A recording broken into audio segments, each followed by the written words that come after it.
surprise box ng pamilyang Pato. Ano kaya ang nasa loob? Isang maliit na kahon, puno ng hiwaga at kababalaghan. Mahigpit na nakasara, nakatayo roon.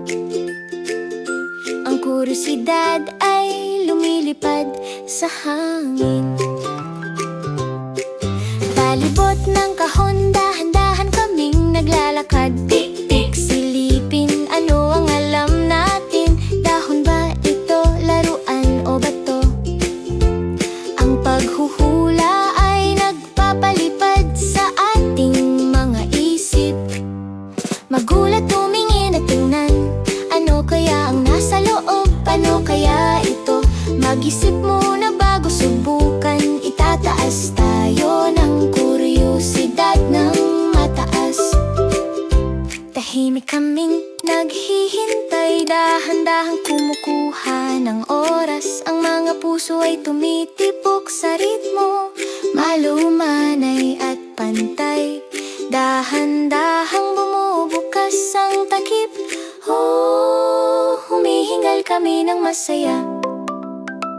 Maghintay ng sandali, huminga ng malalim. Ganyan nagsisimula ang bawat sorpresa. Kapag kami kalmado at mapagmasid, dumarating sa amin ang malalaking tuklas. Malambot ang dahon at matigas ang bato. Ang maliit na bangka ay lumulutang sa tubig. Iba't ibang bagay ngunit ayos lang. Araw-araw natututo ang mga mausisang isip.